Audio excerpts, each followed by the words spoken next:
What's going on, guys? Welcome to Big Guilty Cigars podcast. And we have a late entry in Wes. So Wes is joining now. Today we are doing a panel discussion just about the state of cigars and just general conversation. So I hope you guys enjoy this. And we'll start off, and we have a special guest in the building. We have, well, if you guys watch my channel, do you know I talk about this guy all the time. Sanj Patel's in the building. So and we also have Rob from Should I Smoke This? Also in the Damn, I was looking for my clapper button thing.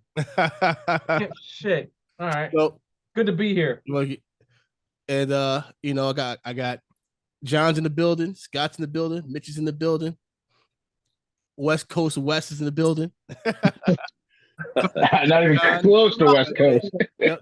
And you're more West than us. And Matt and BJ from Canada is in the building. So we give them a nice Canadian maple syrup handshake, right? Yeah. And if we get lucky, I don't remember the guy's name, but if we get lucky, there's a guy that's gonna come in.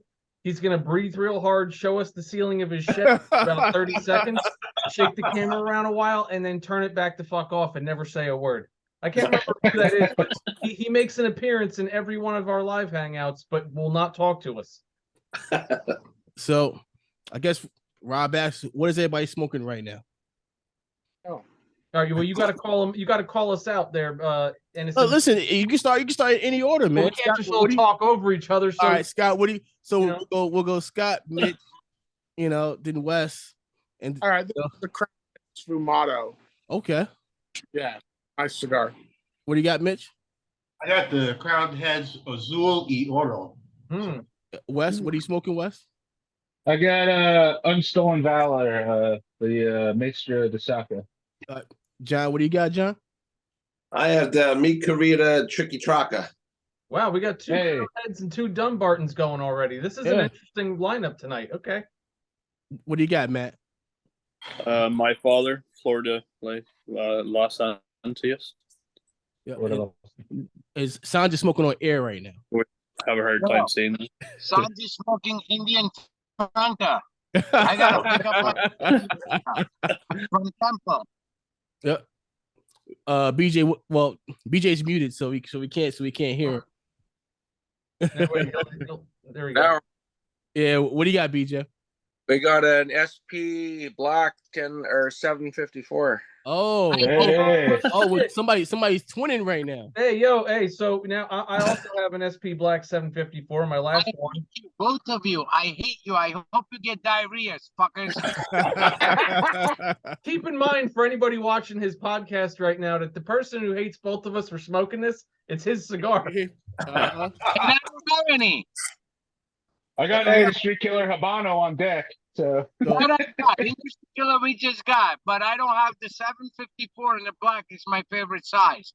And then the red Lancero is my favorite size. And I don't have any black.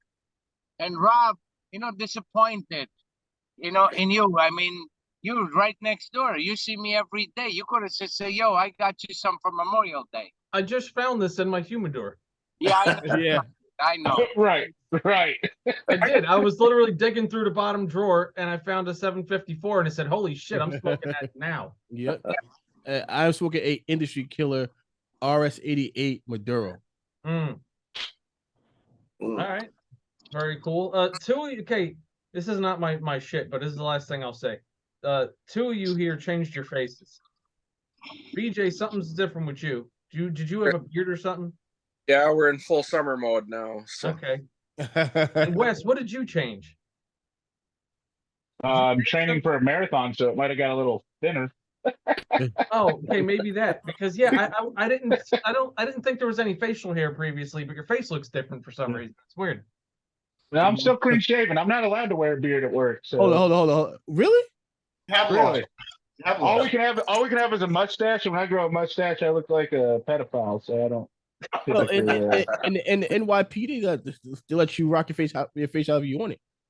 They're desperate for people. Nobody wants to be a cop in New York. Oh my God. I think anybody looks different. It's Rob, because I put that shit in that cigar, and he's fucking seeing things. Oh, so where's our guest host Taz at? Taz. He's out there chewing on I just gave him a bully stick. So He almost said he's He'll out be in there here. chewing on my neighbor. Which we would not be surprised by. Which we would not be surprised by at He's all. out there eating my neighbors. He'll be back in 15 minutes. Yeah. Yeah. Come here, dude. Come on. Come here. He's chewing on the bully. He doesn't want to come in because he's got a bully stick in his mouth. He thinks I'll take it from him. He'll be in here later when he's done. Dude, that's a nice chair. Was that there? Mm-hmm. Yeah, I'm usually the camera's a lot closer so you don't see it. Oh, you legitimately stuck a nice ass, beautiful leather lounge chair in the shed. Yes. That's some shit I would do. No, Right. no. Here's the real question: was that chair confiscated from somebody's house? No. How somebody got arrested. This is the benefits of marriage in that we had this in our house for, I don't know, 7 years. And then my wife looked around one day. She's like, I want new furniture. So we went and spent a whole lot of money on new furniture. And I was like, well, hey, if we're not going to do anything with that chair, can I have it? She's like, for your shed? I was like, yeah. Best part about it is my lawnmower is sitting 2 feet away. Oh, so this is not a Capri Sun. This is called a gasolina. So this is a Puerto Rican rum punch. Nice. Yeah. Yeah. By the way, guys, we have an announcement to make. I gave Rob a new name. His new nickname as of today, as a few days ago, is fucking Basement Boy. Oh. Well, because they cleared yours out. He's fucking doing everything in the basement. Yep. He does podcasts from basement. He lives in a basement. He ships shit out of basement. And what the fuck? Everything in the basement. Well, the only one of those that's incorrect is living. I don't live in a basement. I live on the first floor. But close enough. Well, listen, you live in a first floor, so it's a 3-story house. It's fucking basement. Basement boy. Oh man, yeah, I'm down in the basement at the shop all the time when I'm getting those orders together, like fist fighting fucking insects the size of me. Yeah. Yeah. I go from like packing boxes with a cigar in my mouth to punching a centipede. It's fucking fun. Rob, what nickname do you prefer? Do you prefer Basement Boy or White Sanj? Oh, white Sanj for No, sure. no, no. White Sanj is when Sanj is not working. Yeah, anytime Sanj isn't there, people literally now straight face just come in and go, "What up, White Sanj?" And I'm like, "How you doing?" So I think we'll start off everything with. So this week, have you guys smoked anything new this week? Mm-hmm. Where? Well, you can't just leave it at that. Like what's cigar? Like I'm waiting for one of you guys to say what you Oh, smoked. all right. Well, I mean, I'll jump in there with the West Tampa Red Label. Whoa. How was that? Yeah. You don't want my opinion on that. I'll be honest. So I smoked 2 of them, courtesy of Sandra's Smoke Shop, and they weren't bad. In fact, they started off surprisingly better than a couple of the other West Tampas I had tried, but they wound up kind of just literally they start here and just diminish in flavor all the way to the end.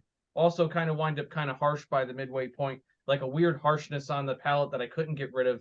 So I'm not going to discount the entire line because I've only had 2, but the 2 I had, like I was really hopeful for the first inch, and then it just got worse from there. So we'll see. Maybe I guess try another 1 or 2 in a different size. So you and Sandra probably will probably be able to answer this question better. Like he was so well known for working with CAO.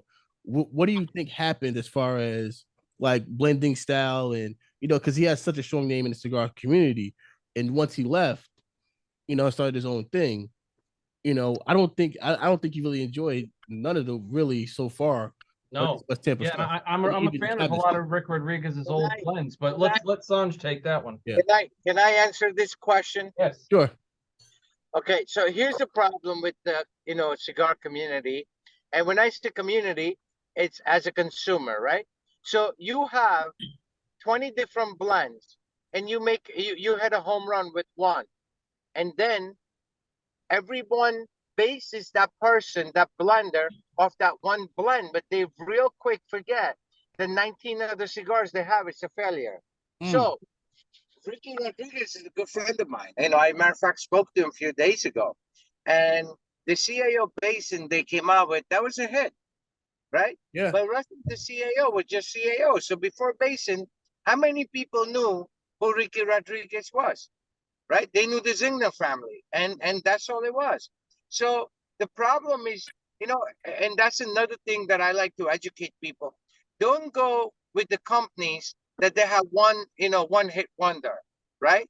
Try it. I mean, don't discount him. Of course, you know, it's very knowledgeable in what he does, but sometimes what happens is they rush it. So now I smoked the red label today, the West Tampa Red, and my opinion as a, you know, somebody knows a little bit, you know, about tobacco, I think it's young. You know, I think they rushed it. My opinion, if that was my brand or I was partnered with Ricky, I would tell him let's hold it for about, you know, 3 more months, 4 more months. And I think if you leave that cigar, so what you're getting is almost like tasting a wet pack. So what is wet pack? It's something we make in a factory and we smoke it right away, right? But that's what I was explaining to Rob the other day. I said so I gave one of the new blend that we're working on to Rob, and Rob right away, it was shit halfway. And then I tried to explain to him, I said, that's a wet pack. I said, but if you smoke that cigar, you leave it for 3 months, 4 months, 5 months, you're gonna change it. You're not gonna say this is the same cigar that he smoked. So I think the tobacco is a little young.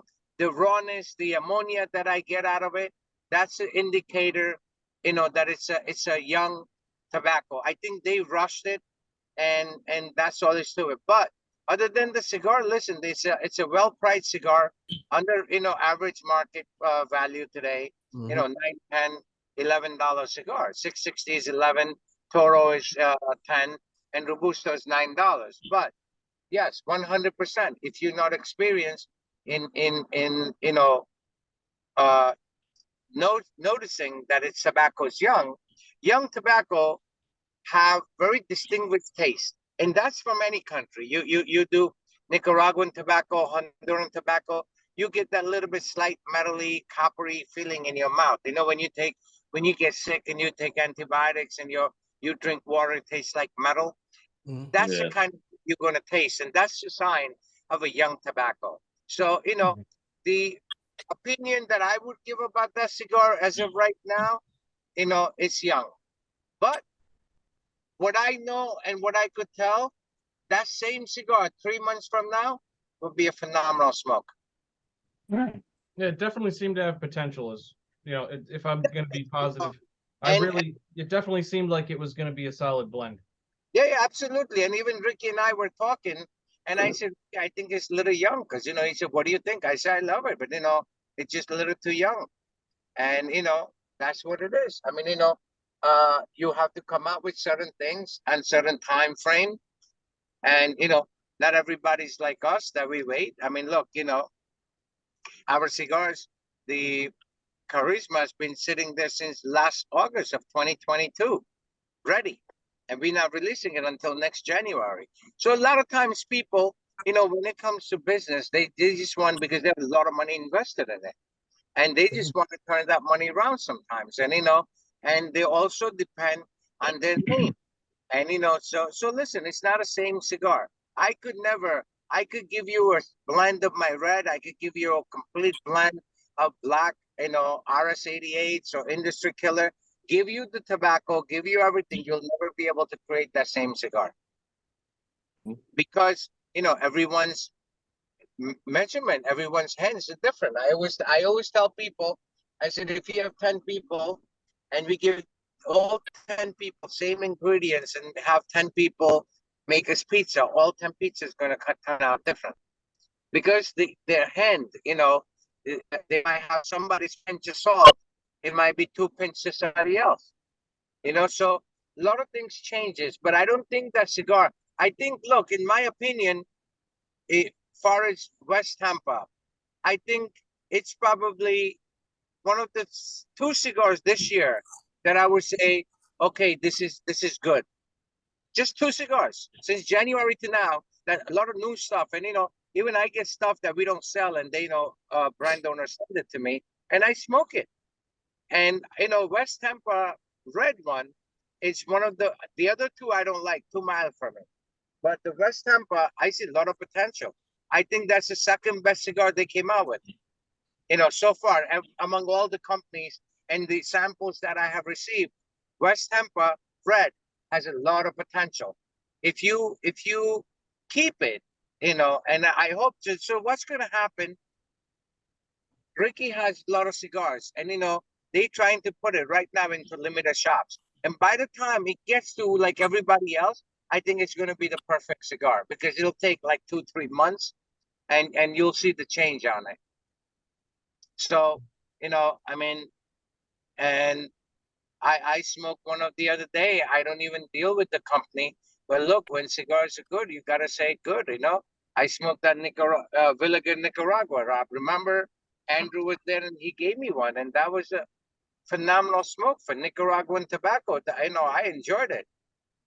And to me, everyone knows, like I like classic cigars. I don't like cigars that, as soon as you smoke and it's like one directional, and I tell people all the time, I like spicy food, but I cannot eat bowl full of green fucking spicy chili by itself. I need character, I need nuance, I need bouquet. And if it's one directional, and that's the reason I don't smoke any LFDs. The only LFDs I used to like was Lennox. And then now Lennox are gone down, and then I love the 25th anniversary. I think that's one of my favorite cigars, better than any Andalusian Bull, anything. The best thing they've come out with in a long time is the Solus. Yeah, Solus was great cigar, absolutely. And that's another one, Solus and the Ricky Rodriguez stuff, great stuff. But again, see, that is Lito's outside Lito's think box, because if you see the old stuff, it's not like that. Now they're going into the traditional mild medium body smokes. And that's the new thing that's going to come on. So if you notice, like 4 or 5 years ago, nobody and their mother wanted Connecticut or Habanos, right? Because everybody wanted to get buzz. They wanted to get what they're what they're paying for it. But that's not the point. Point is to enjoy, and to me, that's why I always smoke classic cigars, So, I mean, even our black is strong in my profile of what I make, but it's not strong compared to what's out there. Triple Lajero, triple Maduro. What the fuck is all that? I don't enjoy it. I don't want to burn my mouth. I don't want to burn my tongue. And then the acidic contact goes up, and it's not enjoyable. So that's the thing. But I think West Tampa, if you even if you bought a box, and you have it, my advice is leave it before you make a decision. And Rob smoked, one after another within, I think say next day or same day, I think. And that's the thing. You have to smoke something today. If you feel that you don't like it, wait a week. Don't smoke it immediately, because you already had same box. So if you wait a week, and that's why we don't put anything right away into humidors. We let it dry box it outside, and you'll see. But that same cigar, I think it's going to be red. It's going to be phenomenal smoke so far of what Ricky has come out with. That's just my opinion. I had that same experience with the L'Atelier Big Ten. The first one I smoked, I didn't like it, and then sat in the humidor for about 6 weeks. Tried it again, pretty damn good. Yeah, because a lot of these guys, that's the thing, they're pulling out. And again, look, they are boutique cigars. They are not making millions and millions of cigars, so they have a lot of money invested in it. And sometimes it's a situation where they want to put the product out. I mean, Rob knows we have almost $3 million invested, and for almost 2 years in our cigars. Now for us, $3 million sitting in a fucking product, and we can't do nothing with it. A lot of people, I mean, we're very blessed, and we could manage to do it, and we're doing it. So and that's the kind of stuff. So other people may not have that ability. They might have investors Most companies have investors. Yeah, So they'll a lot trust of similarities to the whiskey business, Sanj. It's like Yeah. the big Yeah. initial investment, but you're not going to see any return if you do it the right way for Right. 3, 4, 5, sometimes even longer years. Yes. So Right now, uh, 2 years, year and a half, sorry, we have no return because we just putting everything back into it, Yeah. and Well- and the merchandise is money, right? It's tangible. Yeah, sure, it's not in my possession, but it's at my factory. right. Well, So- innocent. One of the new cigars I finally tried. I finally got one of the red Lanceros there, Rob. I finally, since our last live, I've smoked Sure. all that whole 5-pack. They were fantastic. I smoked them. Yeah, I couldn't put them down. So Nice. I'm glad you finally tried that. yeah, they're fantastic. Found a new one that was interesting. Rob, I'm always looking for weird cigars. This is Colors Bahikio Haiti from Supreme Tobacco Haiti. It's pretty Oh good. yeah, we remember we have samples of that at the shop, but none of us have smoked it yet. I don't think. Very good. I like it. Yeah, you should do a review on it. Remember, Sanj, that's that Haitian cigar. I'm sorry you broke up because I'm almost in the jungle. I said it's that he's talking about that Haitian cigar. There's samples of it somewhere at the shop. I haven't tried that. Oh yeah. Yes, I had my first Shaka-Con. I have 3 of them, so I've smoked one of the 3. Not bad. It's a long fucking smoke. It burns so slow. Mhm. See, the ones, That is a long the ones smoke. I had weren't that way. They were underfilled and actually burned pretty quick. But that goes to show you there's a little bit of a quality control issue going on with that line. So So what size do you remember? What size you smoked? There's only one size at a Sakakon. It's that giant 7x54.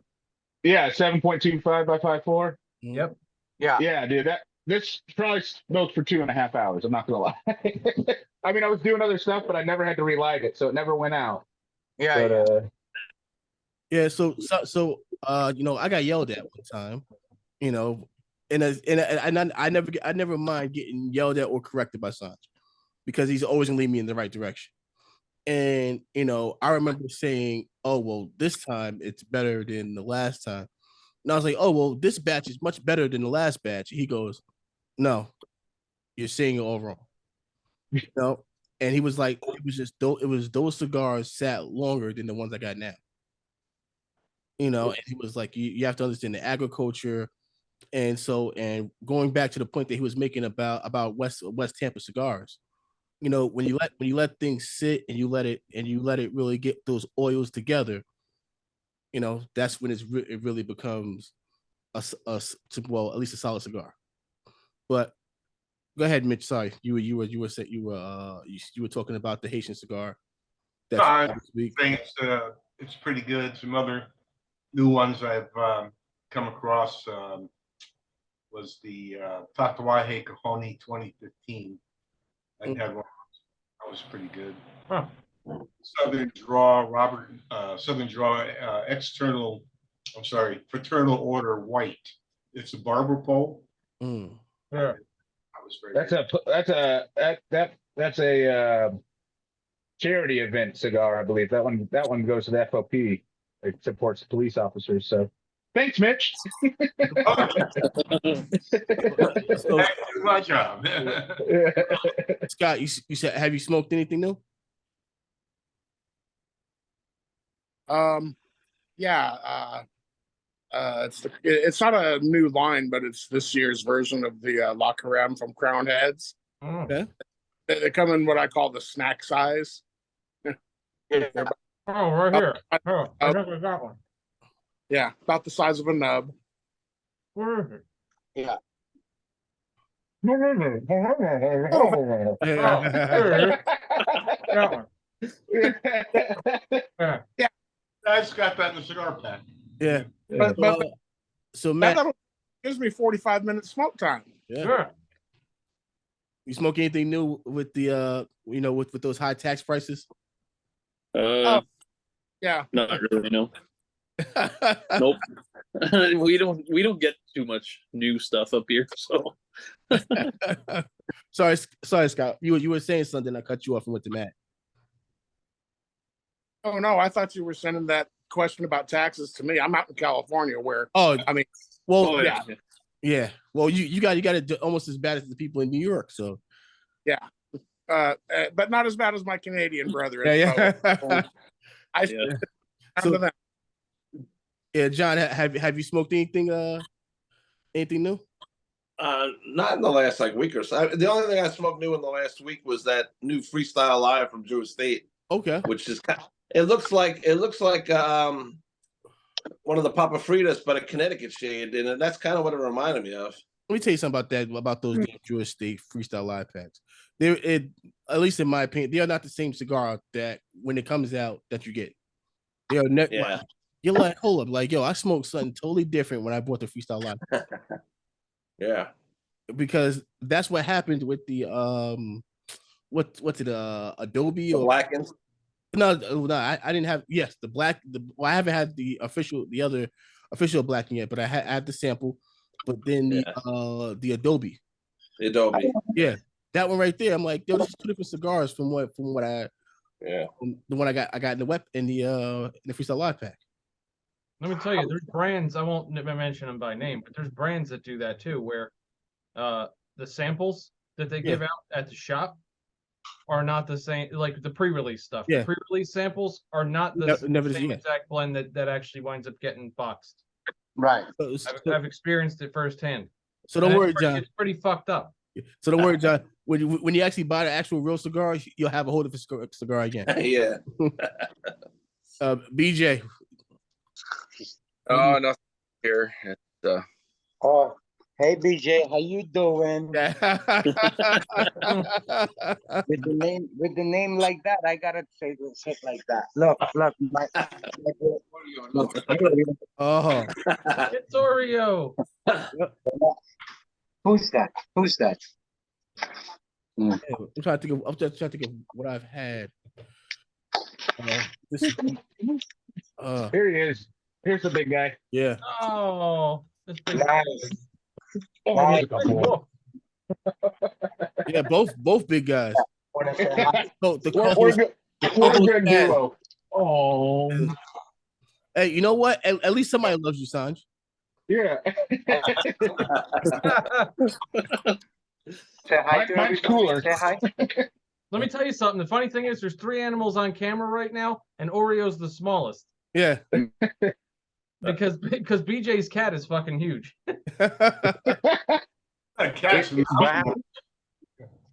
BJ's cat's a menace to society. Yeah. It probably goes out and does strong arm robberies on the fucking weekends. Yeah. Oh, what is Bo famous? it's killed some garage that I can't find, and it smells funky out here. So Uh-oh.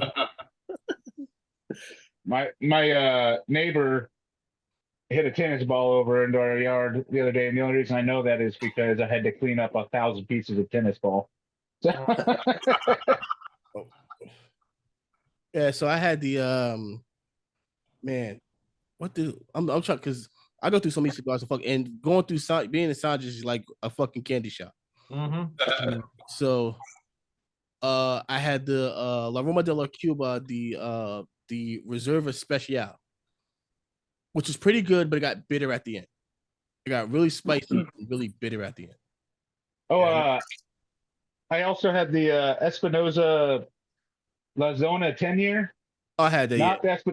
Not the Espinosa 10-year, but the La Zona one. Yeah. Not bad. It wasn't. Let me tell you this. First of all, they want you to buy a 30 count fucking box of that. Okay. Yeah. You know, like it's fucking 30 cigars in there. I'm like, what the fuck are you guys doing? Like, that doesn't make sense.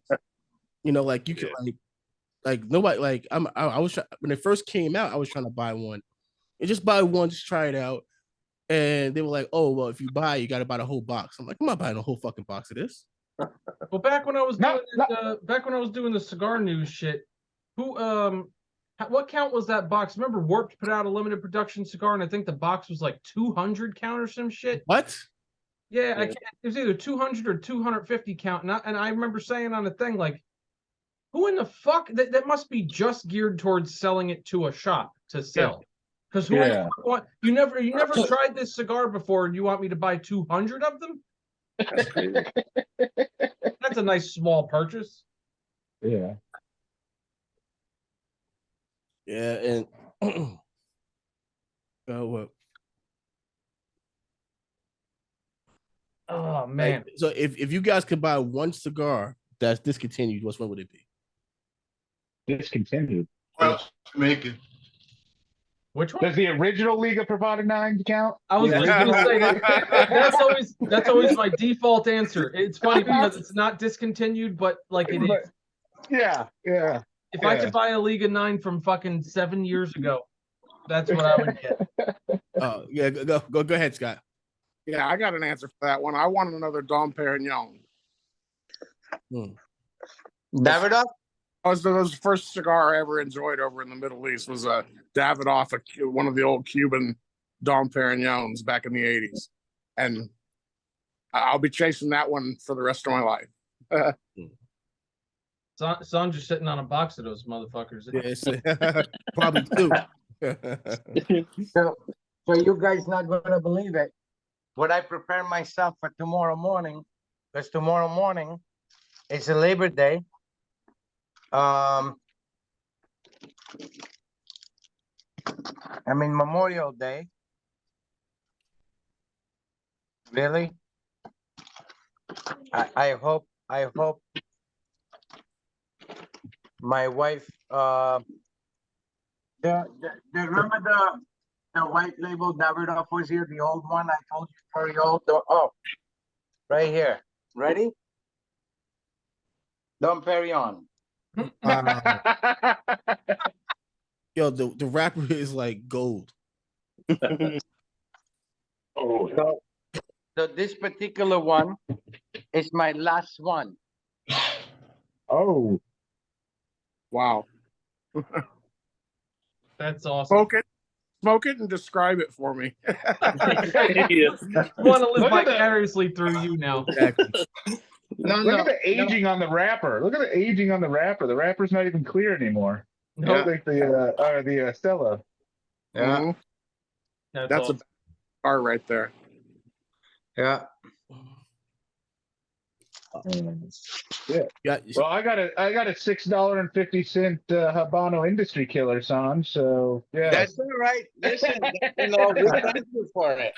Yeah. Hey, look at that. That's right. That's it. Screw that Dom Perignon. I'm smoking Killer Deluxes all day. So here's a little secret, guys, right? So Davidoff Dom Perignon is by one of my favorite cigars. I'm a big fan of Davidoff, right? Yeah. So our SP Black, the Antra series that we're making 1,000 boxes, is one of the sizes taken from the Dom Perignon. No domestic cigar company has ever made that cigar, which is 7 by 43, one of the hardest cigars to blend. And the Dom Perignon cigar, the size was called Lotias. Lotias is a 743. And that's one of my favorite cigars. And that's why, it inspired me to do that size in limited edition cigars. So anybody else? Oh, sorry. Sorry, I was just gonna say, anybody else feel like Sanj has forgotten more about cigars than I'll ever know? Of course. But if somebody knocks my memory, it comes right back, So why is that such a hard cigar to make? The 7 by 38. 48. 43. 43. 43. Okay. So the ratio between the binder and the wrapper and the filler, it's a 7 inches long. So now you only have to pay attention at the first quarter. You have to pay attention through 100% of that length, how the binder is going to react. It took Eladio, listen, that's a massive, almost 4 years. When I first came out with the idea to work with Eladio, he was still with Davidoff. And that was the very first cigar that we wanted to introduce. And he says no. And he knows, the Antra edition, which is for my daughter. We donate that money every time we make anything for her. and he said, no, we do something special. And they could only roll like normal guy at the factory. If they could roll like 100 cigars, because they have to be so careful, they're only rolling like 20, 25 cigars. And the ratio, I mean, look, you can make any size, anything you want, but would it smoke good throughout? I mean, this cigar, Eladio, I mean, I showed pictures to Rob. Eladio's been smoking that cigar. He said this became one of his favorite cigar, 743. And it's something fun. Can we do mass production on that? No, because it's too much time consuming.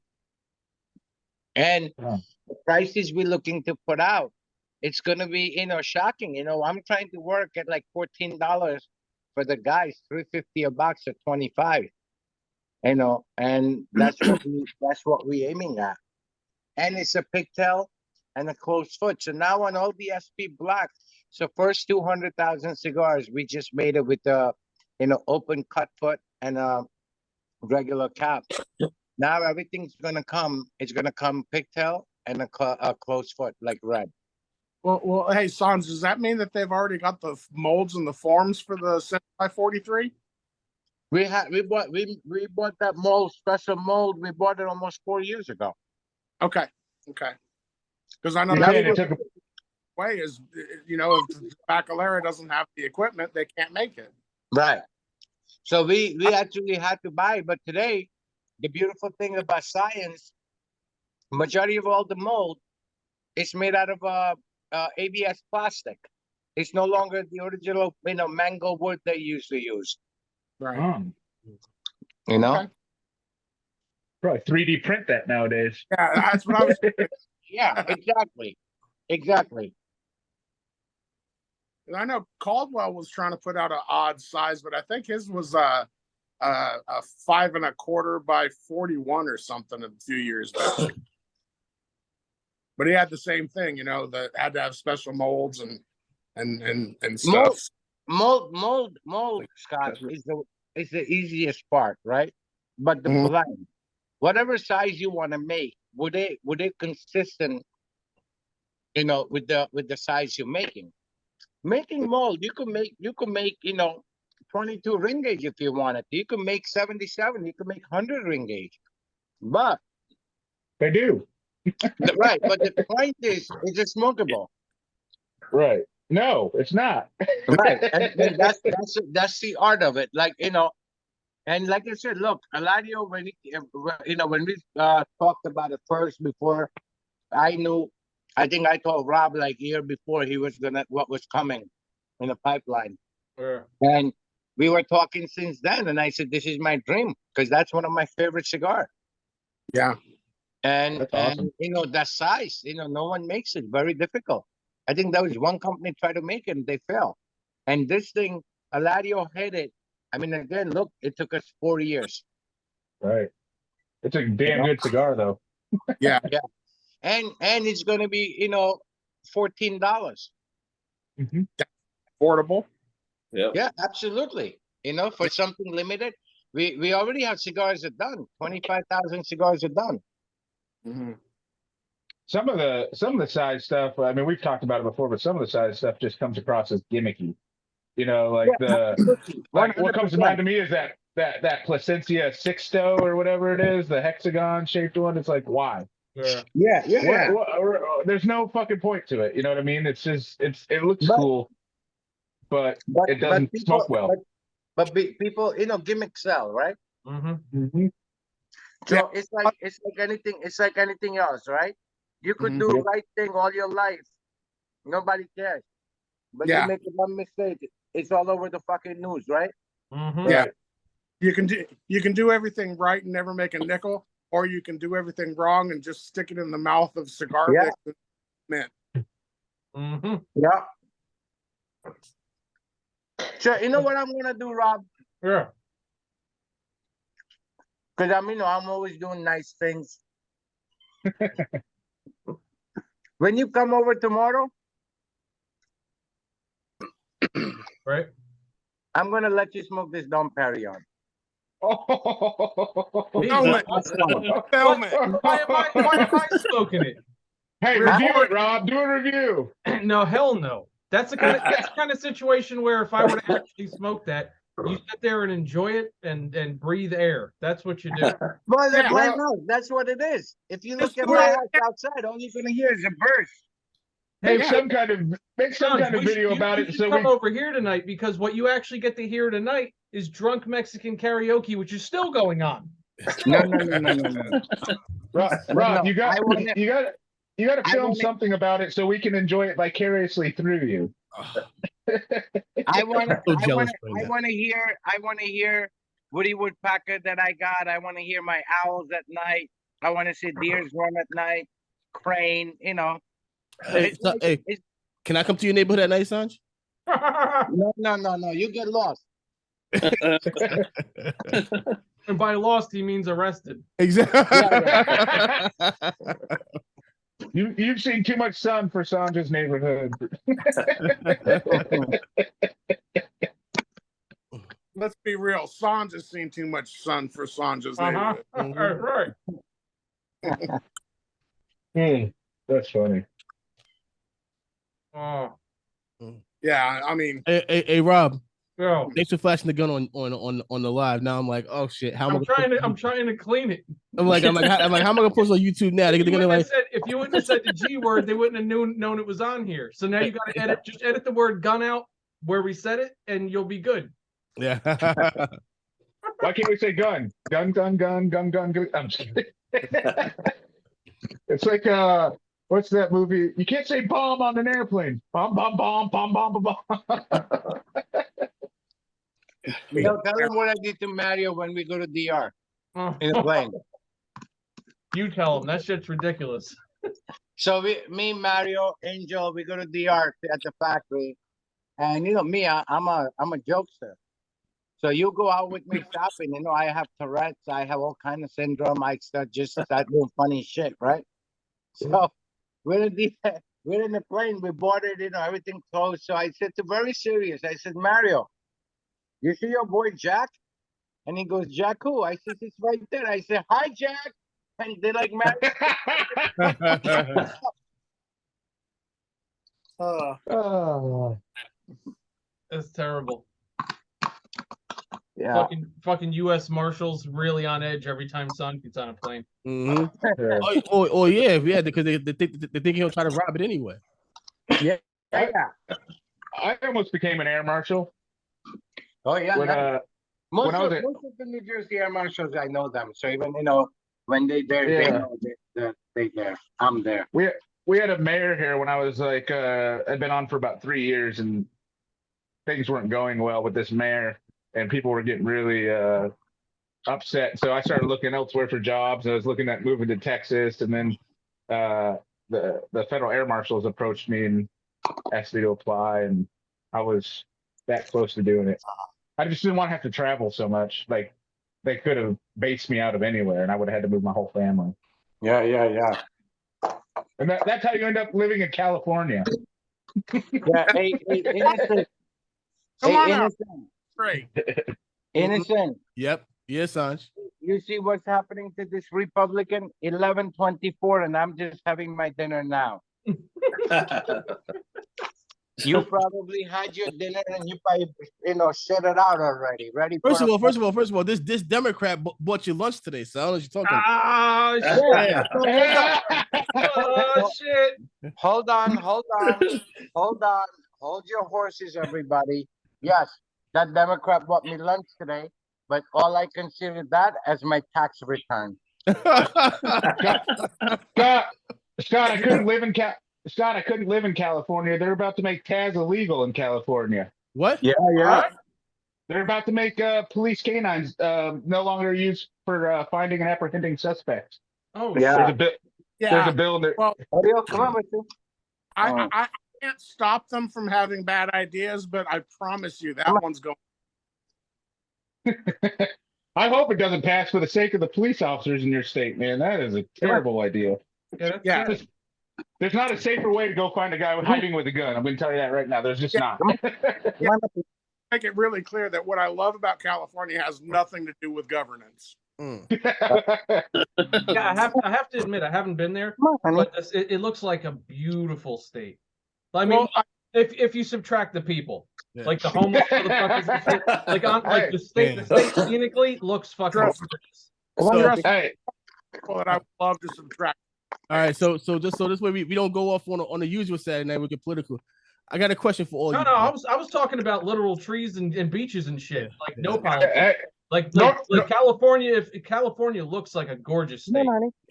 Northern fires and floods and no. I'm not talking about living there. Like I still want to go see the redwood forest, honestly. And you know me, I don't like trees. I want to see the redwood forest before I die.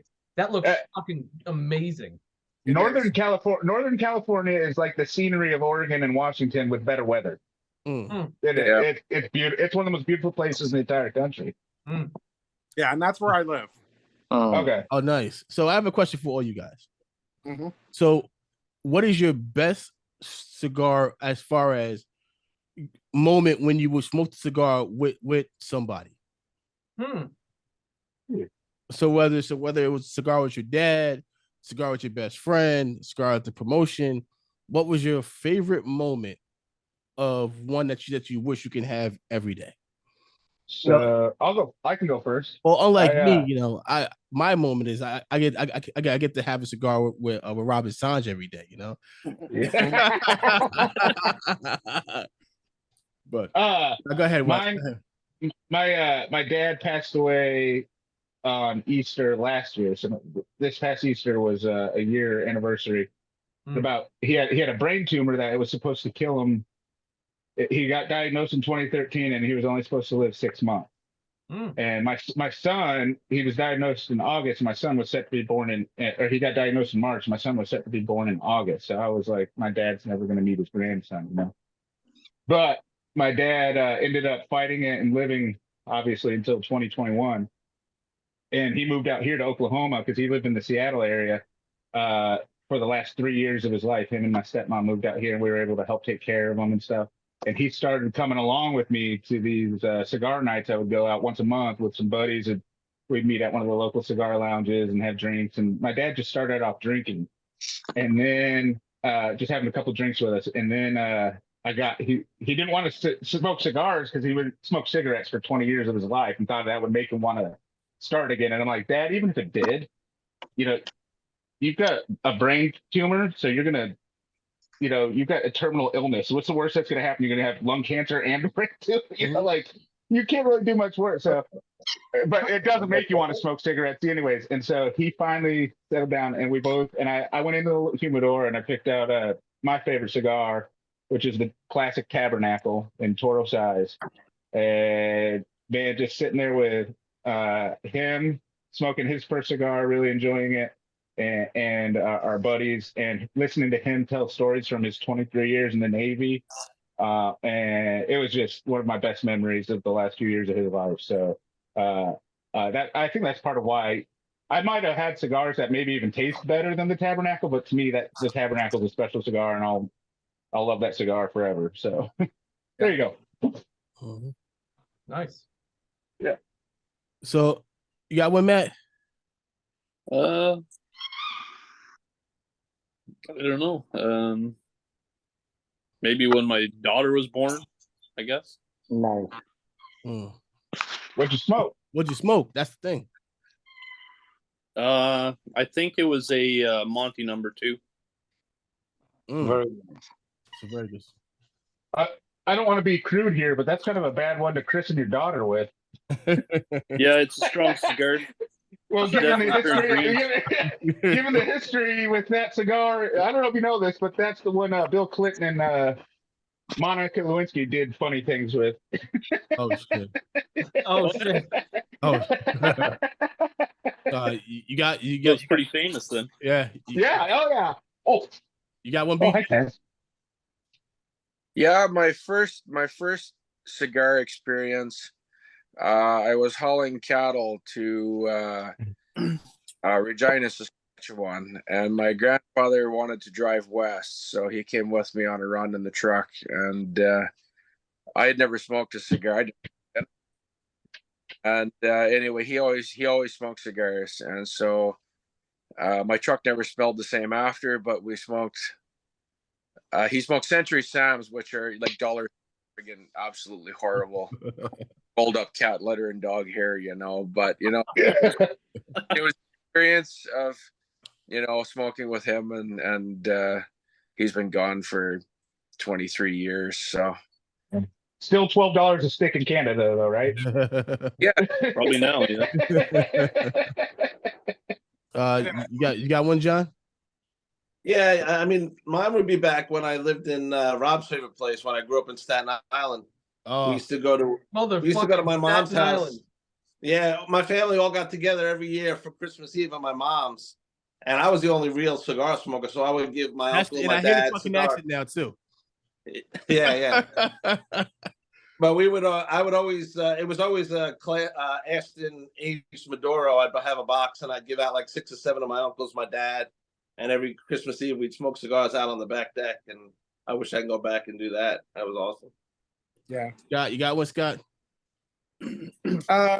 Well, I'll circle back to the Dom Perignon because well, that was the first cigar that I ever enjoyed. It was just cigars before that was just a bigger cigarette to me. But I was in the Navy at the time. I'm out on my first deployment. Well, if you go into the Navy and that's the first time you ever go to sea on a ship, that's a bad time to puke like a snowblower at sea. I was not made for going out in the open ocean, so they actually took me ashore to get medical help, and then signed me. But while I was ashore, I ran into a diplomat's son in Jordan. His name was Yoshi, and he offered me the Dom Perignon. And I've loved cigars ever since, and I've never been able to match that experience because it was, I mean, I hate using words like this, but it was magical. It was like all of the White Owl and Twisted Sweet in the background, and this is what a cigar is supposed to be. Yeah. So, Mitch, you got one, Mitch? Yeah, when I was about 5 or 6 years old, I used to visit my grandfather, who lived in New York, and they lived in this little apartment, and they didn't have a TV; they just had a radio. My grandfather would be listening to the ball games or the fights, boxing, and he'd be smoking, cigars the whole time, same one every time. And I found one that matches exactly what I remember from that time. Smell's a powerful thing. I mean, being 6 years old to remember that smell, It is the St. Louis Ray Series G. For some reason, it just brings me back to that time, sitting on his lap or listening to the fights in baseball. And so this is the magical cigar for me. Wow. How long ago he was smoking St. Louis Rays? I don't know if it was St. Louis Ray. I'm saying it smelled just like that, but it was 19 had to been 1957. 19 what? 1957. 1957. So most likely, if he smoked St. Louis Rays, it's by Cubans because until 1962 we were allowed to have Cuban cigars. So if you look at the old Cuban cigar, I think, Rob, there is a box of La Corona Cuban in a basement. The certificate, it says bonded in Trenton, New Jersey, 100% Cuban tobacco. So if you go, and yeah, there's a lot of old timers. They didn't even know that they were smoking Cuban cigars because it was available in the U.S. Well, this one sure smells exactly like it. It tastes. Rob, your story, and then I'll get the signs. So here's the sad thing with me. I have to admit that my favorite, like my most beautiful memories of cigars that I've had were by myself. I generally don't like talking or doing anything with cigars. But if I had to narrow it down, it's unfortunately not two specific things. It's two very reoccurring things in terms of with people. One, and it's partially because of what I just said. So sometimes if I come into the shop early, and me and Sanj are there by ourselves, like before people start coming in and being a pain in the balls. Sometimes if me and Sanj just sit there literally silently and just smoke cigars, that starts my day off right. It's peaceful, it's calm, the smoke's good. Every time I start a day like that, it makes my day a lot better. The only other thing I could even think of is my time with Mark sometimes at the opposite end of the spectrum late at night. Because me and him have very, very philosophical, deep, spiritual, every types of conversation you could think of over good cigars, and there's very specific instances of that really kind of stick out in my mind. But other than that, usually I enjoy cigars by myself. I'm kind of strange that way. A lot of people like to make it a social thing, and I'm pretty much I'm with you, Rob. I smoke a lot by myself too. Yeah, me too. I smoke 90% of the time by myself. So I have to now. Yeah. You missed Sanj, Innocent. No, I was gonna get to you, and I was gonna go on Assange. Oh, okay. You know, I was gonna let Sanj go, and then I'll tell my story, which my story is not gonna be good as you guys, but you know, Sanj, you can go ahead, Sanj. Your story was you were locked up and you were smoking, smuggling fucking Philly blunts in a fucking thing. Who you kidding? First of all, I know your favorite time is when you're able to smoke with me. You know, that's one thing I know. You know, you get no better enjoyment than sitting across from me, being able to look at this nice, beautiful face and smoke a cigar and just admire. I just don't listen. I'm tired. I know I work hard. I just don't want to deal with BLM. You're not going to have to very much longer. They're going bankrupt. No, they already are bankrupt. Yeah, they are bankrupt. Oh. Sanj, you got one? Got what, buddy? My first. So look, not first. Your favorite memory of smoking with somebody else. No. So my favorite memory. First of all, I like to smoke cigars by myself. So I smoke my cigars at house. Tomorrow is my favorite day because I get to work and I smoke by myself. And I love that. And even at the shop, if you see when too many people are there, what do? I sit in the front by myself, right? So I think it has the purpose of smoking cigars is not an addiction. So it's a relaxing, right? So if you smoke cigarettes, it's an addiction. You need it because you're getting nervous, right? You need it in the morning so you could have a bowel movement, right? So you get aggravated, you need a cigarette. And cigar is very different. Cigar is mainly to relax and just let things go. My favorite memory of me smoking, I really can't say I have any because I could tell you my experience, my best experience, and that's what got me into smoking. But as far as memory concerned, like I couldn't say, yes, there is a memory, but it's nothing like it was meaningless, it was worthless. So 2006, friend of mine, she wanted to come out with the cigar, and we designed the stuff. I designed packaging for her and everything, and it was phenomenal. And the cigar, I told her, I says, because of you, and it reflects you, so we made a panatella, and it was called, they couldn't do it. Originally they wanted a Playgirl, and they couldn't do it because of the Playboy had owned all kind of anything with Playboy, girl, anything. They had all the trademarks. So we actually just named that cigar just her name. And we made a beautiful packaging, beautiful cigar. Actually, the cigar was made at the La Aurora factory, and Emmanuel Casada had blended it. Emmanuel Inoa, and we worked with it. And at that time, Connecticut wasn't a big thing. And I says, because you're a girl, you should make a Connecticut, something very smooth. And it had naturally, sweet taste of a tobacco. And we used like a lot of Habanos in it to give you that, sweet taste. And it was a panatella size. It was a metal tin and just had a bunny on it.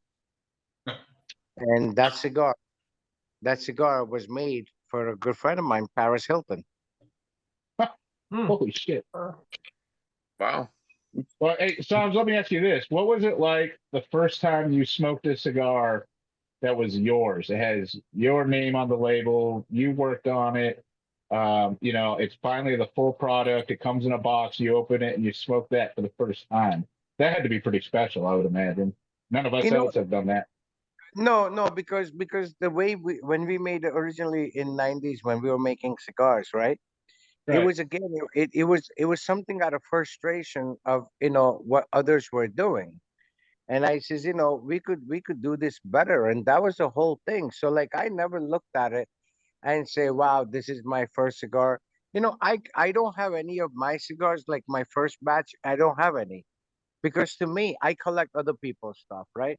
You Gotcha. know, so for me, you created something and you know what you're creating. So why would you have a need to create it? I mean, collect it. So Right. reason I collect certain cigars is because I know that once the box is good, it may not be as good as second, third, or fourth box that they're going to produce. So consistency and quality is not guaranteed. So if I see a batch, if I smoke something, look, everyone knows my favorite cigar is Davidoff Millennium, right? I smoke that cigar every day. And when they introduce to do a Lancero, and I says, wow, so I said to myself, Shit. man, I told Rob, I said, Rob, if I'm not here and shipment comes, whatever comes, we had ordered 50 boxes. I said, make at least 25 boxes, put it in the basement in my room. That's strictly for me. And, Yeah. we put a bunch of boxes away. And, one day me, Rob, this guy, Angel, and Mario, we smoked it. I took 2 drugs. I threw out. I threw the cigar out. I said, this is the worst thing. And then Angel threw it out. And he's a big Davidoff fan. Rob threw it out, and then Eladio came 3 weeks ago, and he surprised me. And I said, you want this? And he said, that's garbage. And I said, yes. He said, what did you think? I said, it's garbage. And he goes, yes.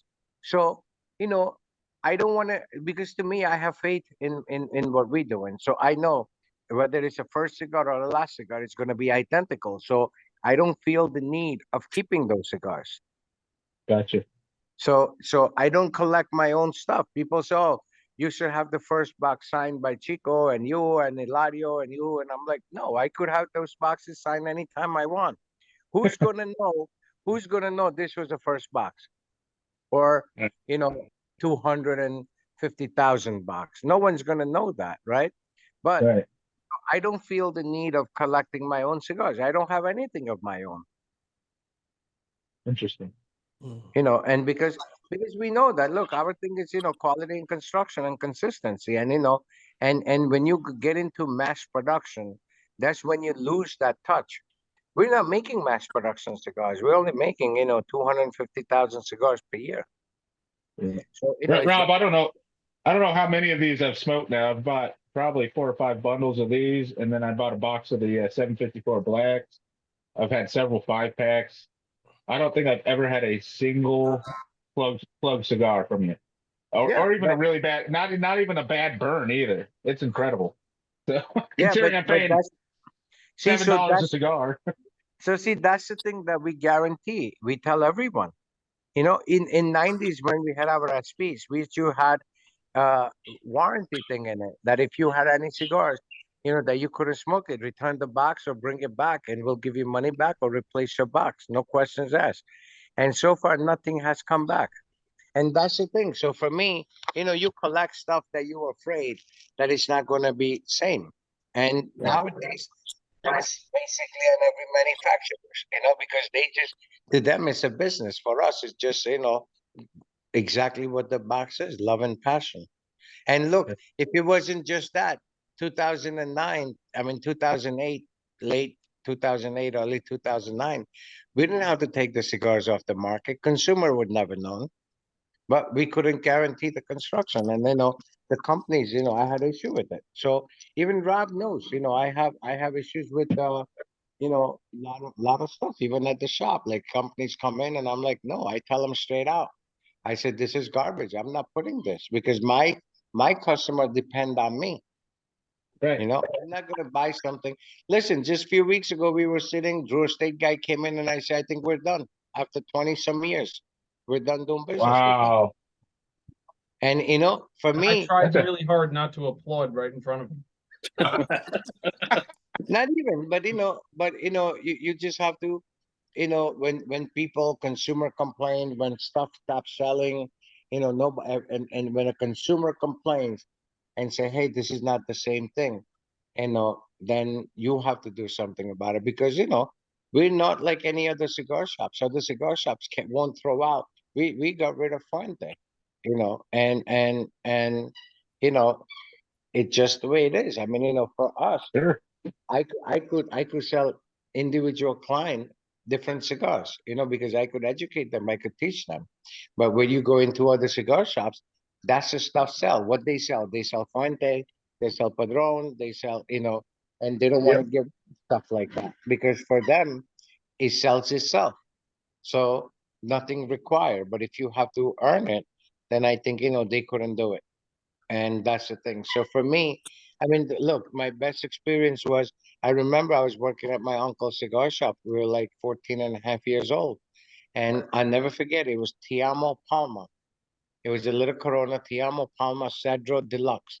It used to come with the cedar wrapper, right? Lonsdale size. And I took it one day. I actually, took it without saying anything to anyone. So technically, I stole that shit, right? So then I played, but it was our family store. It was our store. So, I took it to school, so excited. I played tennis for my school, and I said to a bunch of guys, I said, I got cigars, let's smoke. And we went in the back of Elmo Park Memorial High School. If you look at that field, far right, you had the bleachers. On top of that, they had this little cabin and if you go behind that cabin, no one could see you. So we were there and smoking, and we got so sick. Everybody's throwing up on everybody. Actually, they had to call, our family had to call police, because nobody was home. And we used to normally walk home. And they came looking for us. We ended up in the hospital. Next day morning, I got beating up my lifetime. And then my uncle says, if you want to smoke, let me teach you. And, he taught me, and that was the thing. That's funny. That's So- like Sandlot when they tried the chewing tobacco on the Yeah. ride.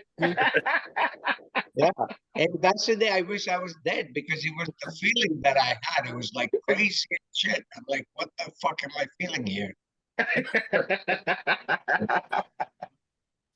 Hey, let me take. Oh. And, I gotta earn some money. Y'all have a good night. All right, take all care. right, See you, Scott. See you, Scott. Later, Good night.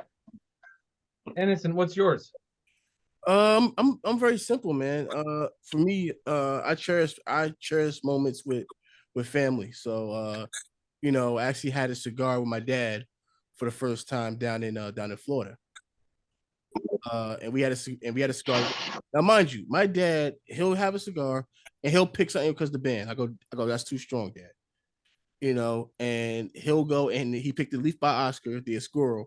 I remember like it was and he smokes that, and he smokes maybe that much of the cigar, and he puts it down.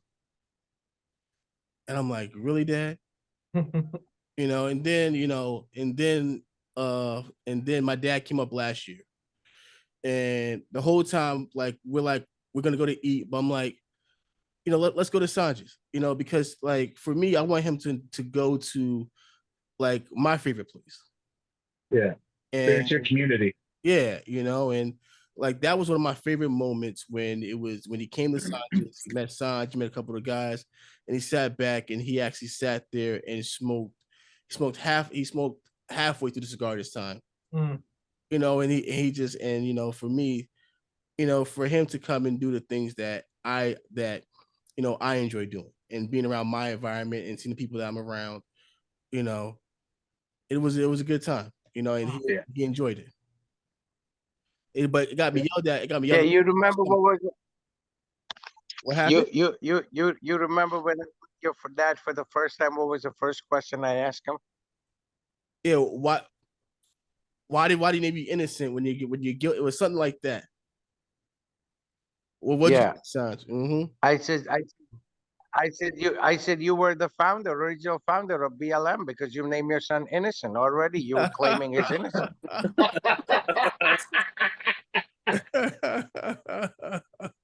And that's just the love right there, you know. So Yeah. that's one of my favorite moments, man. So That's pretty you know, cool. That's cool. yeah. But you know, like probably the craziest shit in the world is I remember the first like when I first started smoking cigars, like one of my favorite cigars, and I couldn't find it. I smoked it one time and I swore it was the best cigar in the fucking world, was the McAuliffe La Crema.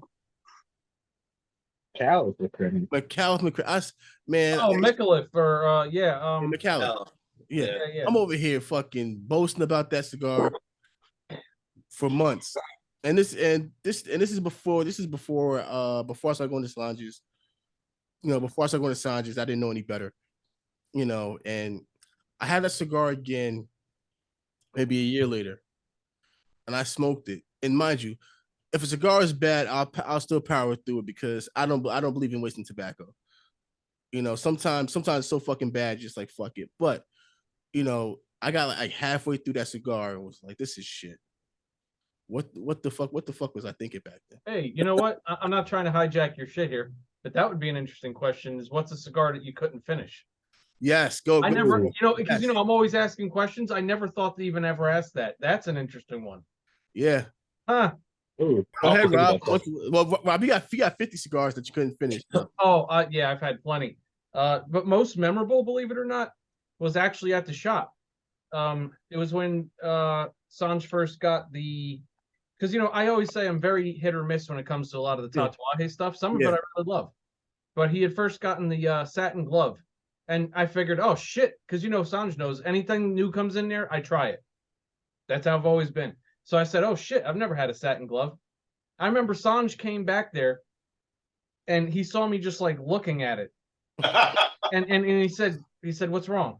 I said, I can't do it. I can't smoke the rest of this. I was only like 2 inches into it. I said, for the first time, I can't, because I'm like you, innocent. Like, even if I have bundle shit, if I'm smoking it, I'm finishing it. But I'm like, I can't smoke the rest of this. Mm-hmm. That was like one of the first times I remember, like, the cigar flavor wise for me being so bad for me. Some people might love it. That I was like, I don't want this flavor in my mouth anymore. I'm not doing it. I quit. I have two, and it's just I have two, but like you, and it's I usually power through even if it sucks. But there were two that were just, and I know that, well, actually three. Two of them are kind of gimmicky. I think the Kentucky Fire Cured. Oh. It tasted like I was smoking. I was sucking on a brick of charcoal or something like that. It didn't taste good at all. Then the Pappy Van Winkle Reserva ones. Yeah, I don't know if you guys have had those. They strike me the same way. Oh, is that the blue or the red? No, it's a white label with the picture of Pappy that they put on the whiskey bottles. Yeah, that's the blue one he's talking about. Oh, hey, wait, hold on there, Wes. You got to hold on there, Wes. That's I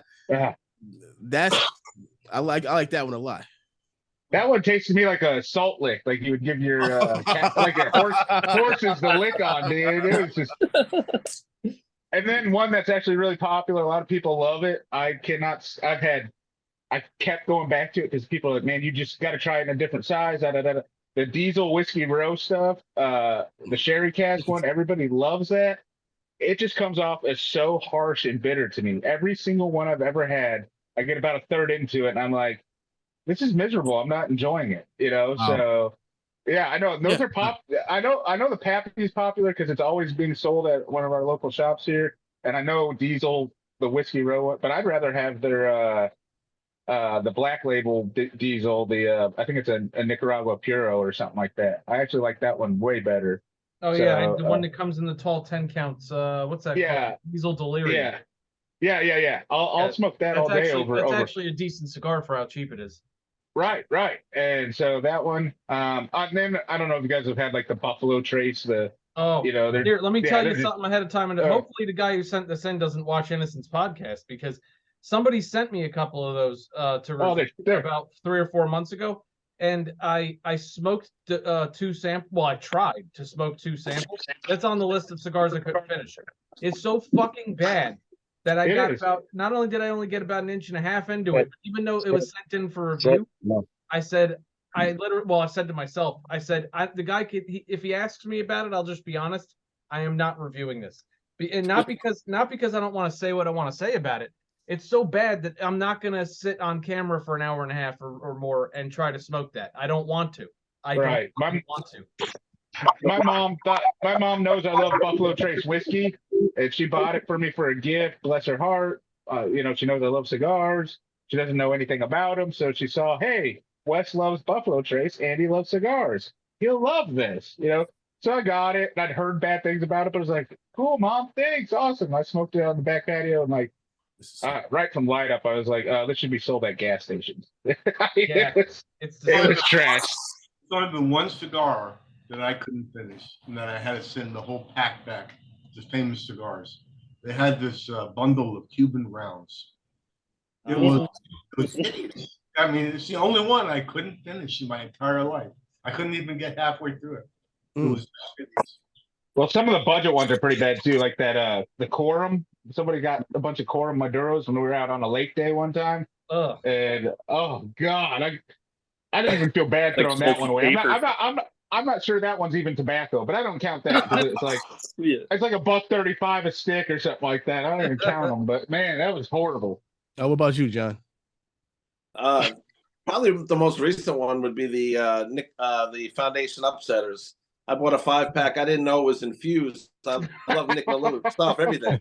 I couldn't get through a quarter of that cigar. I put them in a separate humidor because occasionally my wife will come out and smoke a flavored cigar with me, and she can have them because I can't. I couldn't do it. Same. What about you, Mitch? I was just saying the Cuban rounds from. Oh yes. Oh yeah. BJ. Oh boy, I don't remember which one it was. It was a Rocky Patel. And That's the story of Rocky Patel. You can't tell which one it was. Yeah, but hold on, BJ. Which Rocky Patel? Because Rob calls SP 1014s Rocky Patels. Oh, disrespectful. That's disrespectful. I only call him that to Sanj because I know he it burns. That's disrespectful. I go, look at this Rocky Patel I'm smoking. It's not box press though. Yeah. What about you, Matt? Any Gurkha I've ever had. I fucking toss them all. But probably the most memorable one is the Tatuaje Tattoo. That thing is like, I don't know if it's just, I got a 5-pack and I don't know if it's just my 5-pack, but I've smoked 3 of them. And they are so fucking strong that you smoke about halfway through and you're like ready to fucking yak. I bought the box. No, it's interesting. I don't know. Maybe it's mine. I've never enjoyed the regular tattoo, but the Reserva, the tattoo 10th anniversary in the Bon Chasseur size. I like that cigar a lot. That's nice. But the regular tattoo, yeah, like I didn't it's like just it at all. I probably the smoked it, but cigar I can't feels tell. weird. It's like real squishy. I don't know. So they're pretty much fucked.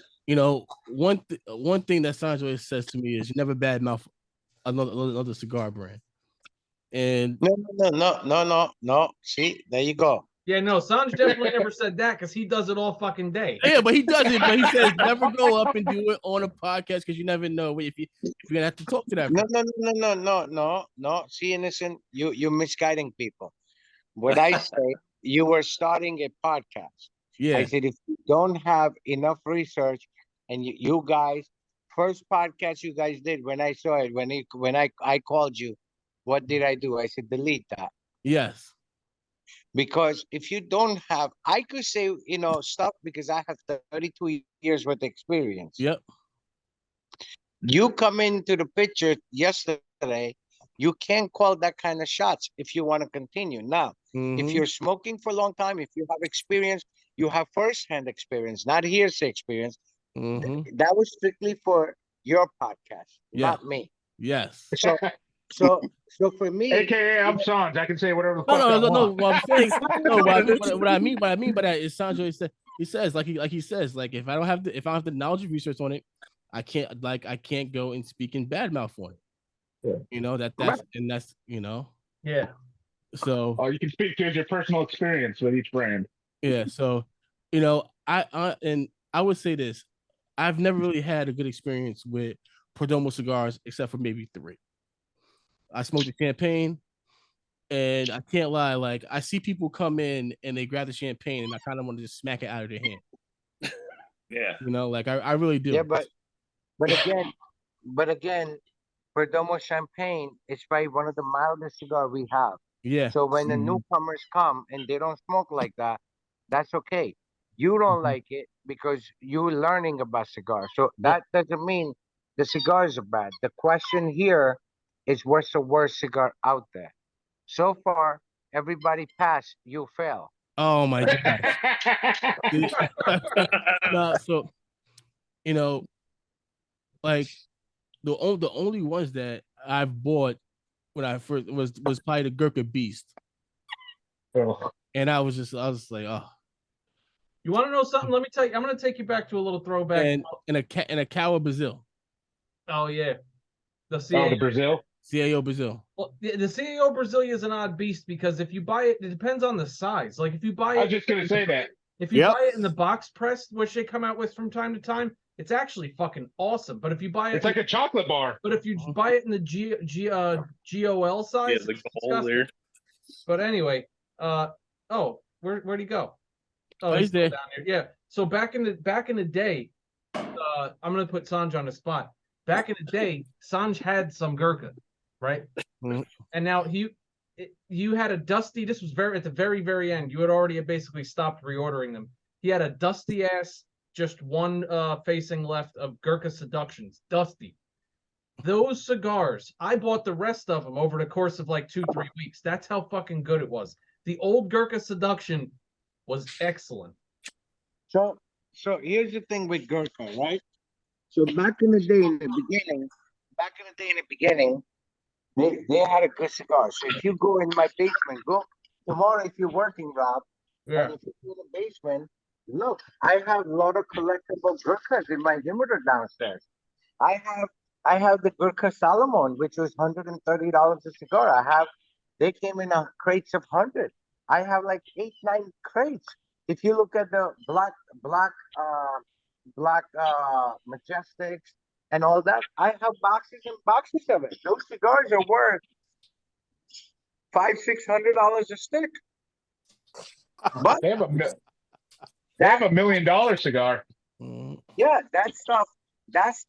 It was actually a very good, very old tobacco and the old stuff. So what happened with them? They originally was made at a very small, very good factory. Then Carlos Terraños took over. Remember the Terraño cigars? Yep. And they took over, and Jack, and they were making it. And then I think the guy they had hired as their president of the company, he did not believe in quality. So Kaiser is a friend of mine, and Kaiser don't know much about cigars. Their family came, their family business, 3rd generation, Kaiser's 4th generation.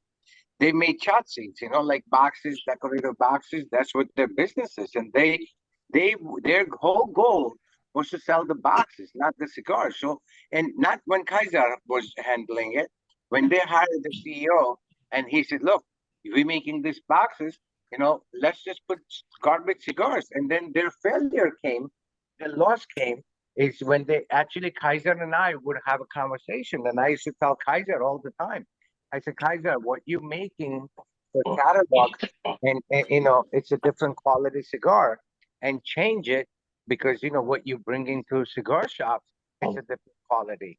So catalog stuff, they were the second company started making separate stuff and separate quality for catalog. First company that ever made was it wasn't for catalog, but the way their structure was Ernie Perez with La Gloria Cubana. La Gloria Cubana failed because originally they had 3 cigars: Miami Bundle, which lets their wholesale come to $75, $3 a cigar. They had a box, which was $4, and they had the same cigar. It was called Calidad Supreme, which $125. So it was a quality thing. And I used to tell Ernie, I said, Ernie, the Miami Bundle for $75, you should put all three cigars. Just make a band that tells you what it is. So what happened in early 90s? It's scumbag cigar shop owners. What they would do, they would buy one box of Calidad Supreme. They put it in their shelves, and when they sell out, they replace it with bundle cigars, which was a third grade cigars for them, right? And as you smoke, and back in the day, you don't have like variety like we have today. So a lot of people like La Gloria Charlemagne, Maduro was one of my all-time favorite cigars, and it was like Vevel, that was the size, and Vevel was like $3.50. But what happened? So now, if you're smoking that routine stuff, right, and then you go different places, and you see, quality's gone down. It wasn't the quality was gone down, that it was just a cigar shop owner guys were doing dishonest things with it, right?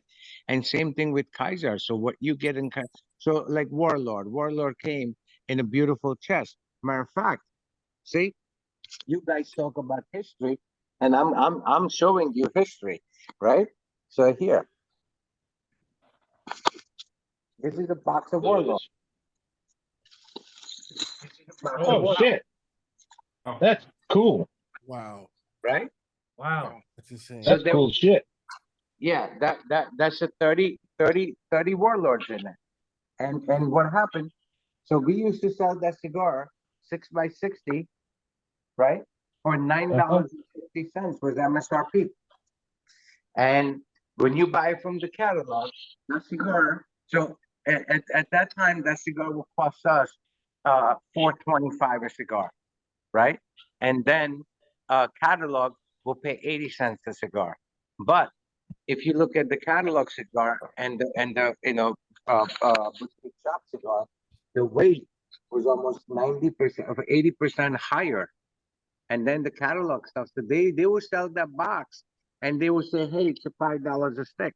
And that's what killed them. The greed killed them.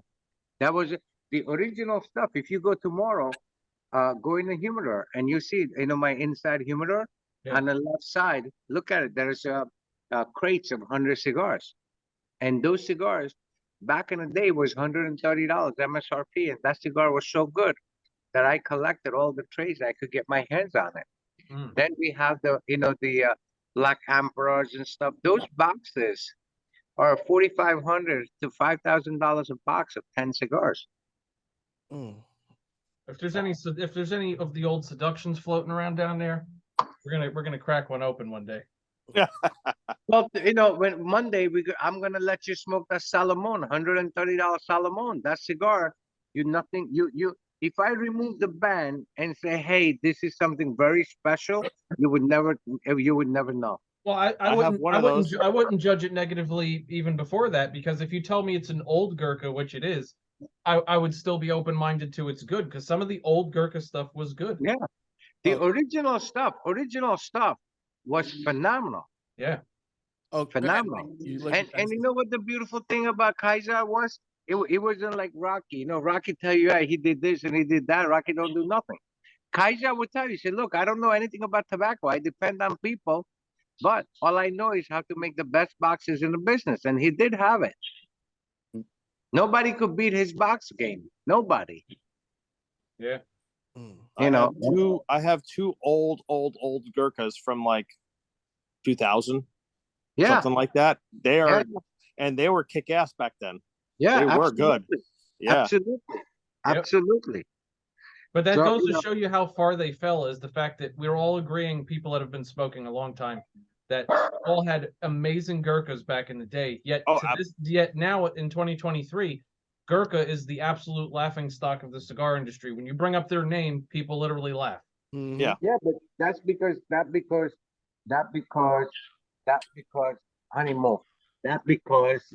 what happened with Gurkha is the greed to come, and instead of doing the right thing for right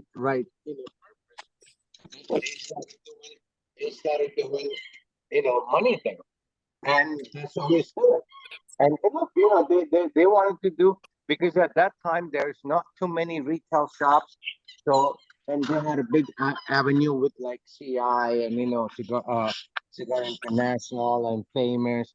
and they like, hey, we'll buy your product, but you're gonna have to give us this quality. And they didn't want it. I mean, they went for it because they saw the dollar sign. Yep. I, as an outsider to the industry, it kind of seems like it appears that's kind of what's happening with Drew Estate. They're just going Well, for money, and they're yeah, but losing some of the quality. Drew Estate. But also, look, in Gurkha's defense, right? Their product went down, but also their prices went down. And Drew Estate end, the product quality went down and prices went up like skyrocketed. Yeah, Because because that's a corporate end now. JD have no say so in the company. He's yeah, just a face, and that's all he's doing. And Swisher doesn't care. Look, Swisher bought the company not because of Liga or Herrera Stali or Joy de Nicaragua. Well, Joy de Nicaragua is back at Quanco, but they're 95 even today. People don't understand. You know, Drew Estate business, 95% is flavor cigars. It's less than 5% the regular cigars. uh, It's yeah. like, look, it's like Altria, but Ness Sherman. So people say, oh, Ness Sherman sold out. Ness Sherman, no. Ness Sherman's 98% business was cigarettes. And Altria was cigarettes. And then Ness Sherman's like, hey, if you want to buy our cigarettes, then you're gonna have to buy our cigar division. And Altria is such a big corporation that they said, okay, no, we don't really care about cigars. So what they did, they bought the cigar company, and they took the cigar company out. They went out, and here comes Michael Herclox, and buying the brand and re-revising it. What used to cost $3.90 now is $13 MSRP. Same company makes it. Manelo Casara still makes that same cigar. So that's the business end of it, and that's the knowledge that people are too quick, and I think Gurkha got affected, big, mainly because of catalog, because people felt, here you go, you come to my shop, and we do the right thing, and you're paying Warlord $9.50, and now here you go in a catalog, same box to you is you looking at the box, you're not looking at the paying attention to the quality of cigar. So let's say, for example, 6x60, I'm just giving you an example. So let's say weighed like 15 grams for argument's sake, right? The one you buy it in the shop, and then the one you bought in a catalog. So shop cigar was $9.50, catalog cigar was $3. So now you as a consumer, you know, not thinking, an uneducated consumer, they're like, oh, San sells that cigar for $9.50, but I could get it for $3. But if you would have took that cigar and put it on a digital scale, my cigar would have weighed, 10 grams, 15 grams, and the catalog one would have weighed like 6.5 grams. That was the difference.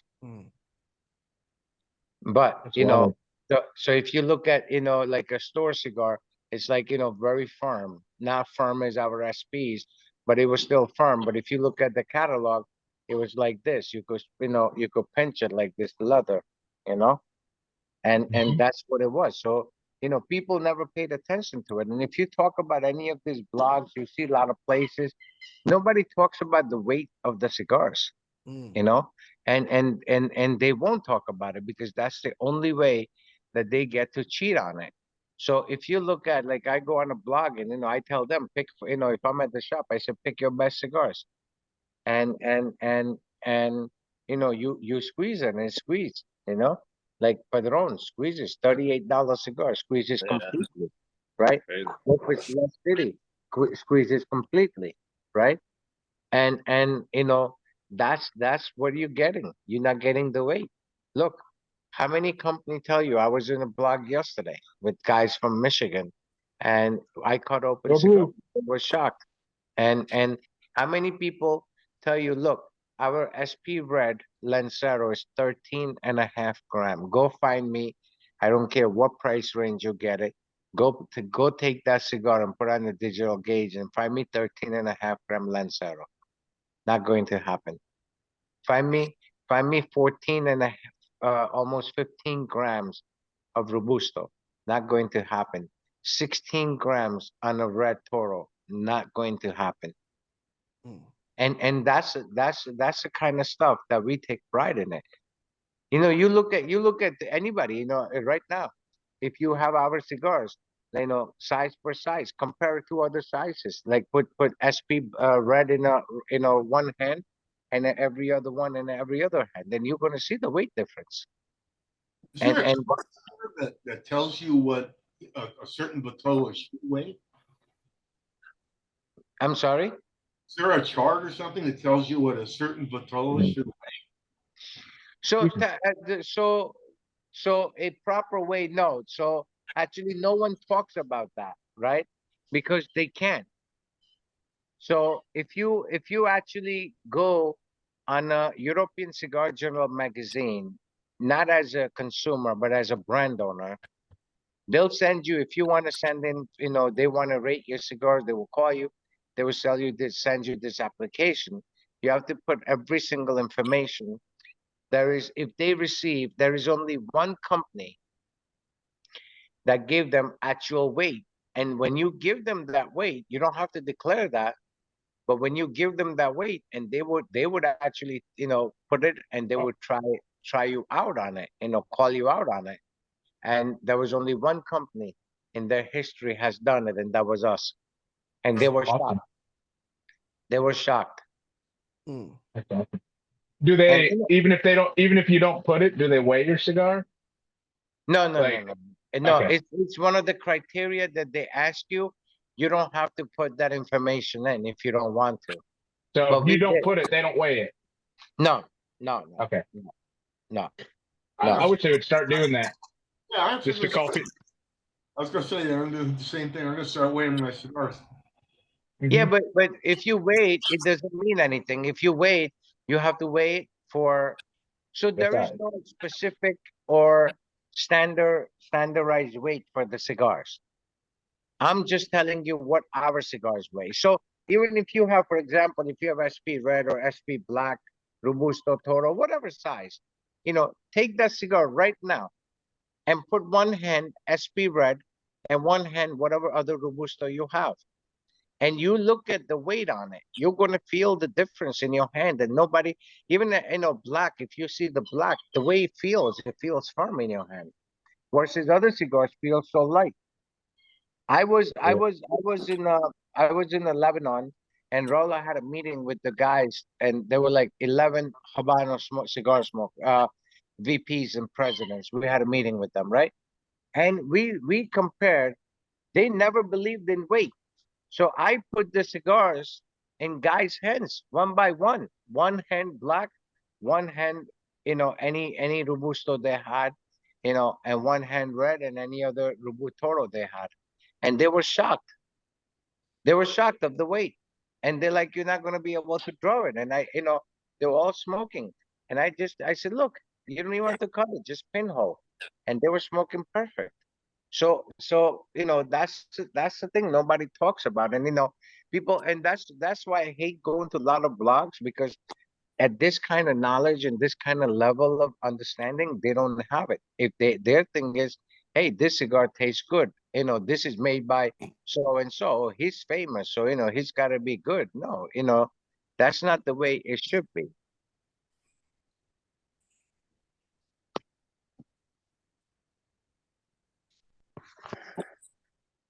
The first black I gave to one of my friends, Sanj, before he even smoked it. He was like, dude, this is a heavy cigar. Yeah. Yeah. And you know, that's where you're getting, you know, your money's worth. You know, look, I always tell people I cannot guarantee somebody's taste. You know, what might be spicy for me may not be spicy for you. But what I could guarantee you is the quality and construction. Sanj, I have to say, I had a bad one last night. The What? black. Oh, yeah?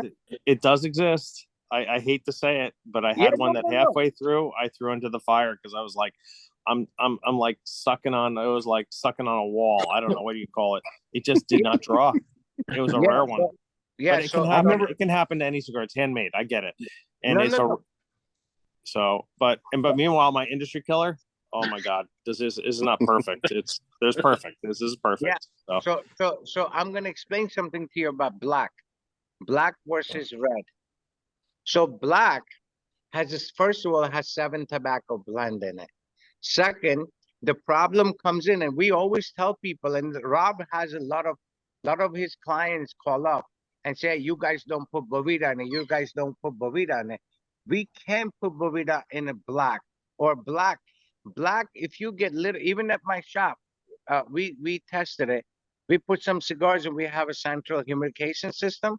Those cigars would not smoke because the binder is a Mexican San Andre, which is barrel aged for 1 year in a whiskey barrel. So that tobacco is automatically, naturally very oily. So if you apply any humidity, it's not going to smoke.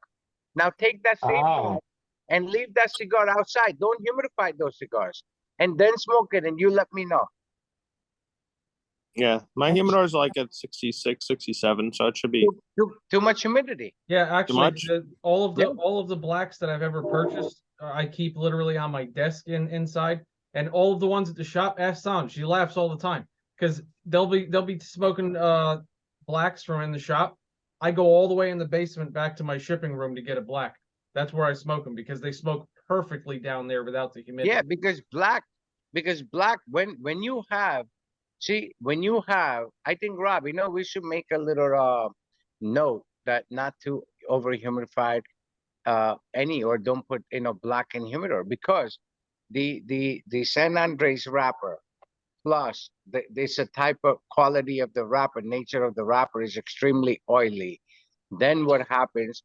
It's already aged in a bourbon barrel, so it has that silky, sticky gooiness to it.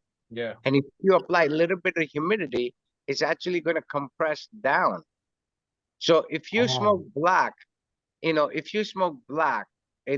have any of our black in the shop nowhere near humidity. We never put blacks in any humidified environment. It does not need it. So same batch, if you have any left from it, take it out of your humidor, leave it 2-3 days outside, and then smoke it and tell me. And you know what? And we still, Rob, make sure you replace their cigars next time they order. Yeah, for sure. No. For Mike, no. Mike has to come to the shop. Yeah, I will come Mike's to the close shop. enough. You come in there and get your damn replacement. I will get my replacement. No, but it's okay. It's okay. But so that's another thing, and because it's nature of tobacco that we use. It's automatically very. So I smoke a lot of black every day. I smoke. Everybody smokes black in the shop. No one ever has an issue. Yeah, I only had one.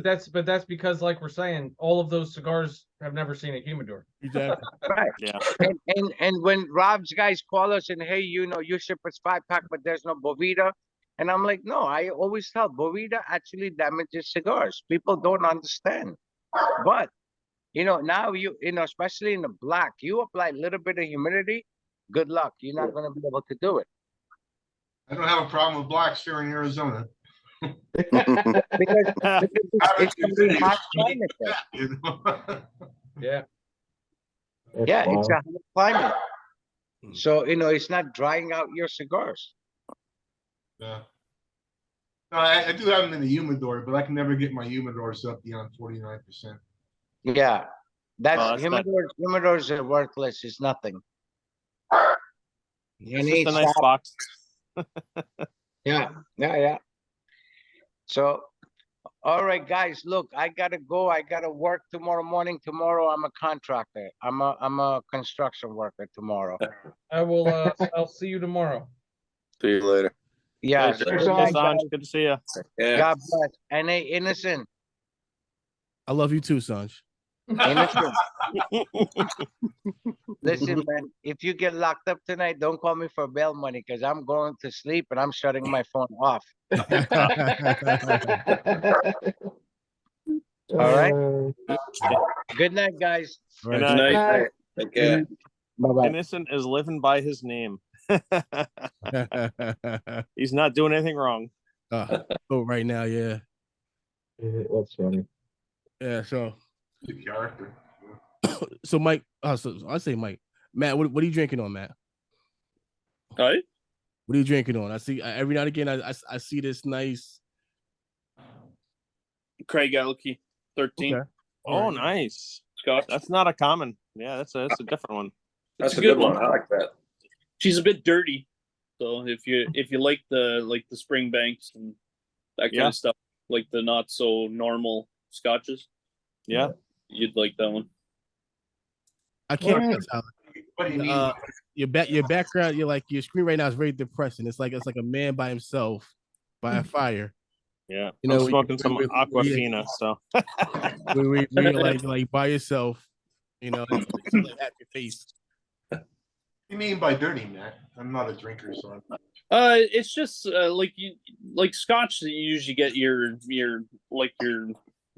sherry finished or your bourbon finish. This one's I think is bourbon, I believe. Is it an Isla? Is it a real smoky one? An Isla Scotch, like a real peaty one? It's a very It doesn't have a whole lot of barrel influence like the bourbon barrel and like sherry, like a lot of Scotches have. It's more of like the malt. It's more malty. It's got like some rough edges, like bitterness and stuff like that. It's a pretty good Scotch, and it's actually really. So speaking on that, really man, so how much here. would it cost you to ship me a bottle of Havana Club? I have no idea. $35,000. Yeah, for real. Yeah, it's pretty cheap up here. Like you can buy a bottle of Havana Club, like just the cheap stuff, like the wheat rum or dark for like $30-$35. Well, rum is a cheap liquor, anyways. It's a cheap liquor to make.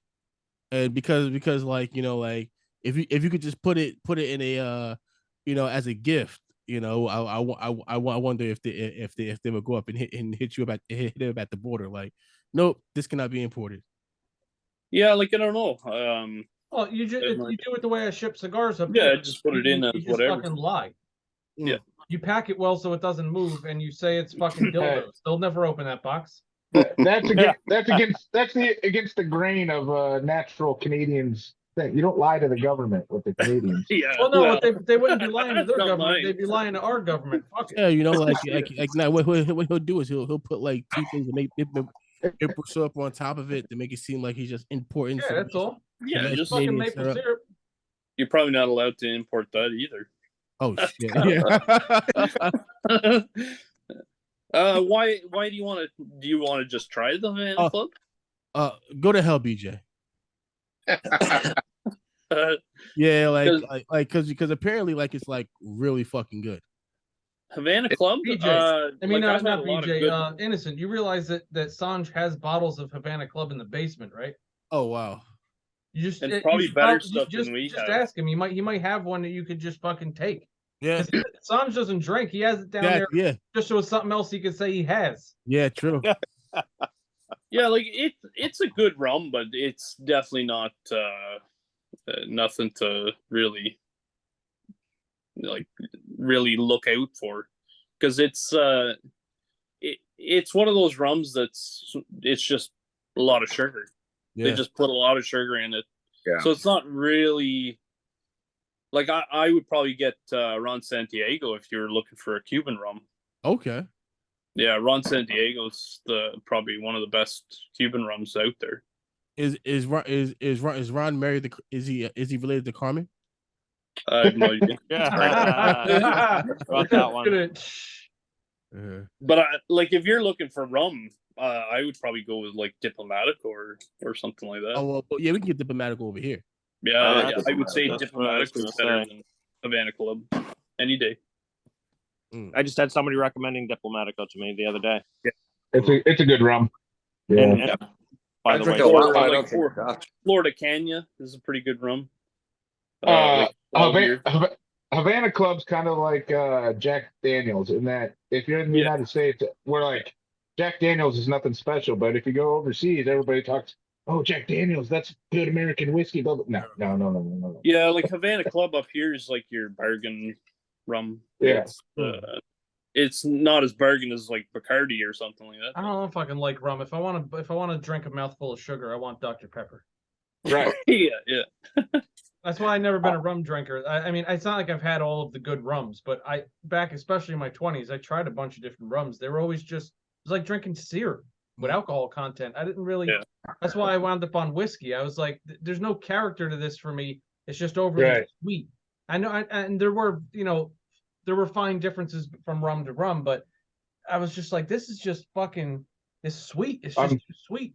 That's what I was saying. It's a lot of rums are just they'll make like the distillate, and then just they add a little bit of caramel color, and then just add sugar to it.